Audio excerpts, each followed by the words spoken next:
कार्यक्रम की मुख्य अतिथि नीति शास्त्री मैडम, विशिष्ट अतिथि मुख्य अतिथि इंदिरा गुप्ता मैडम, आदरणीय पन्ना सर जी, सर सुरेंद्र नारायण जी, सक्सेना सर, और मेरे महाविद्यालय के ही बूटा महामंत्री अनिरुद्ध गोयल जी, और मेरे सामने मेरे भाई प्रोफेसर डॉक्टर नवेंद्र सिंह जी, और जिन सबको भी मैं पहचानता हूं, सभी सम्मानित अतिथि। मुझे इस अवसर पर सर ने कहा कि आपको अध्यक्षता करनी है। मुझे बड़ा संकोच हो रहा था। उसका कारण एक तो ये भी था कि मुझे लगा सर आपके सब इतने हमउम्र और इतने समकक्ष लोग हैं, उनके बीच अभी तो मैं बहुत छोटा हूँ, आप किसी और को क्यों नहीं बुलाते हैं। तो सर का ये कहना था कि भाई जिस संस्थान से मैंने एमए किया है और जिस विभाग से मैं पढ़ा हूँ, तो मैं चाहता हूँ कि वहीं का कोई व्यक्ति आए तो ज़रा अच्छा रहेगा। ये कारण था कि सर ने मुझसे कहा, तो मुझे सर का आग्रह जो है स्वीकार करना पड़ा।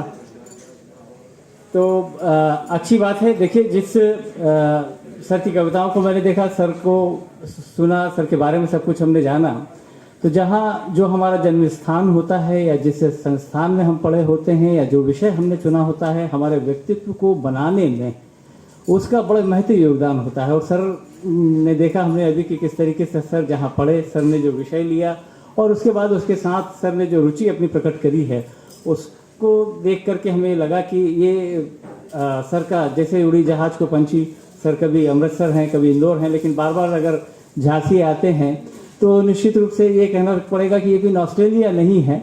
ये सर का आना बड़ा सहज है, क्योंकि अपनी मातृभूमि से, अपनी जन्मभूमि से जुड़ना एक उपलब्धि होती है। और यहाँ आकर के सर जैसे खिल उठते हैं और बड़ी प्रसन्नता महसूस करते हैं, और ये अच्छी बात है। वरना आप कहीं दूर रहते हैं तो अकेले रहते हैं।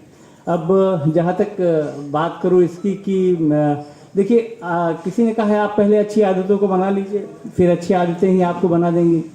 वैसे ही आप कविता लिखना भी एक ऐसा काम है कि आप पहले कविता लिखने लगिए और फिर वो कविता ही आपको बना देंगी। तो मोही तो मेरे कवित बनावट जैसी जो बात है, वो यहाँ सार्थक हमें होती दिखाई देती है कि पहले हमने कविताओं को बनाया और फिर देखा कि उन कविताओं में हम हमारा अक्स अपने आप देख सकते हैं कि ये मैं हूँ और ये मैं हूँ। तो इस तरह से हम देखते हैं कि सर ने भी जिन कविताओं को बनाया, फिर उन कविताओं ने ही सर को बना दिया है।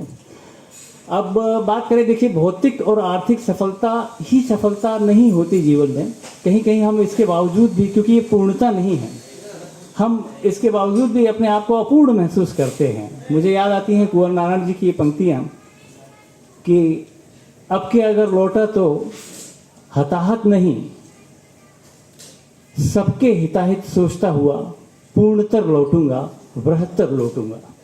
अब के अगर लौटा तो ये जो लौटना है, ये जीवन में इसी तरीके का होता है कि हम लौटते हैं, बार बार लौटते हैं। और वो जो अपूर्ण है, कहा भी गया है आर्ट इज कंपनसेशन, कला जो है क्षतिपूर्ति होती है और हर चीज़ की पूर्ति कला कर देती है। मुझे याद आता है कि हम आखिर लिखते क्यों हैं, तो आखिर एक बेचैनी होती है, वो बेचैनी हमसे संभलती नहीं है और फिर कहीं ना कहीं हम मजबूर हो जाते हैं कि हमें लिखना ही होता है। मुझे याद आता है नरेश मेहता ने एक बहुत सुंदर बात कही थी। सर, थोड़ा सा ध्यान चाहूँगा। नरेश मेहता ने एक सुंदर बात कही थी, जो सह लिया बन गया जीवन, जो ना सहा गया बन गया गायन। तो वो जो ना सहा जाता है, वो जो ना सहा जाता है वही आप लिखते हैं। वही मीरा से भी जो ना सहा गया वही उनका गायन बन गया, अनकहा ही कहा गया। तो सर के साथ, सर की अनुपस्थिति में भी आप सब लोग जीवंत होकर उपस्थित रहते हैं और ये सर को नई किस्म की ताकत देते हैं। हम देखते हैं कि सर के विषय हैं यहाँ। मुझे याद आता है कि वो पंक्तियाँ याद आई मुझे कि हम क्यों आपस में बटे रहें, हम क्यों आपस में कटे रहें, हम क्यों खेमों में बटे रहें, हम क्यों ना शब्द को दें सार्वजनिक ताकत, हम क्यों इसे वादों के झंझट में डालें। तो सर की कविताओं में कोई विचारधारा, कोई वाद या ऐसी कोई चीज़ नहीं है। एक अनुभूति जहाँ सघन हुई, जैसे ही देखा कि कोई चीज़ सघन हो गई है, वो अभिव्यक्त हो गई और अभिव्यक्त होकर के वो विभिन्न विषयों में हमें दिखती है। सर ने एक कविता आकर के विभाग में सुनाई थी, तो मुझे ये लगा कि ये जो स्वतंत्रता का प्रथम समर था, इस लड़ाई में भी, इतिहास में भी हम देखें कि बहुत सारे अहम किरदार तो हमें देखने को मिल जाते हैं, लेकिन सर ने बहुत से अचर्चित, अख्यात ऐसे ऐसे कैरेक्टर्स, चरित्र के नाम लिए कि ये सब लोग भी रानी झांसी के साथ थे और ये इस तरीके से उस मुख्य चर्चा में नहीं आ पाते हैं, उस केंद्र में नहीं आ पाते हैं। तो आखिर इनकी भी चर्चा होनी चाहिए, इनको भी आना चाहिए। तो जो बात कही सर ने कि सर को ही कोई पढ़ ले तो वो इतिहास से वाकिफ हो जाता है कि इतिहास में जो कुछ आखिर इतिहास को कहते भी है कि ये इस प्रकार हुआ, तो ये किस प्रकार हुआ, तो इसमें सभी लोगों ने लगभग साथ दिया। तो और इसके बाद सर ने कहा कि बहुत सारा काम वो आजकल अनुवाद का भी कर रहे हैं और हजारी प्रसाद द्विवेदी ने कहा भी अनुवाद को कि अनुवाद एक किस्म का पुनर्सृजन है।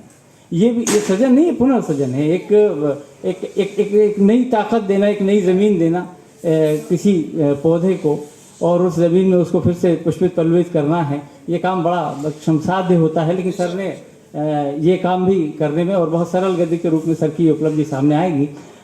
मैं क्या कहूँ, सर होम्योपैथी के भी डॉक्टर हैं और बहुत देर बैठे बैठे भी कई बार इतने कभी घीची पर आ रही, कभी करियाई पर आ रही, तो सर तो होम्योपैथी के डॉक्टर हैं, तो भाई कभी करियाई पर आई हो तो रस्टॉक्स खा लो बहुत सारी चीज़ें, यानी सर होम्योपैथी के भी डॉक्टर है, मुझे मालूम पड़ा। ये तो बहुत ही अच्छी बात है और सर ने हमें बहुत अच्छे सूत्र दिए हैं। हम बहुत 22-23 साल हो गए शादी को, क्या करें दाम्पत्य सुख में कि पत्नी जो है वो ठीक ठाक रहें। तो आज सर ने बहुत बढ़िया बढ़िया बातें बताई कि आपको क्या करना चाहिए कि आपकी रोटियां सुरक्षित रहें, कभी बाई नहीं भी आए तो आप क्या कर सकते हैं कि आपका खाना आपको गर्म मिलता रहे और लेकिन ये मजाक की बात है और हम चाहेंगे, देखिए अरुण कमल ने एक बहुत सुंदर बात कही थी कि मृत्यु के विरुद्ध कविता एक किस्म का वैक्सीनेशन है, टीकाकरण है। आप लगातार मर रहे हैं, लगातार आपका क्षरण हो रहा है, आप कम हो रहे हैं, लेकिन अगर आप कहीं कविता कर रहे हैं, सृजन कर रहे हैं, तो आप मृत्यु के विरुद्ध ये एक किस्म का वैक्सीनेशन है। तो आप अगर कविता करते रहेंगे तो आपसे ये जो मृत्यु है या जो आलस या अवसाद या अब ये लगता है कि उम्र भारी हो रही है, ये आप सृजन करते रहेंगे तो ये जो आपका सृजन धन है जिसे आज आपने हम सबके बीच में सामूहिक किया है, उसके लिए हम आपके बहुत बहुत शुक्रगुजार हैं। आकाशवाणी से आप कहते रहे, आकाशवाणी का तो मोटो ही था बहुजन हिताय बहुजन सिखाए, और आकाशवाणी से जुड़े रहना, उसके बाद लिखते रहना। हम चाहेंगे कि आपका ये जो सृजनात्मक व्यक्तित्व है, आप ये अपनी संवेदना का सृजनात्मक रूपांतरण निरंतर करते रहें, आपकी ऊर्जा और उत्साह इसी तरह बनी बची रहे और हम आपके नए नए संग्रहों से वाकिफ होते रहें, मिलते रहें। इन सभी शुभकामनाओं के साथ पुनः आप सभी का बहुत बहुत धन्यवाद।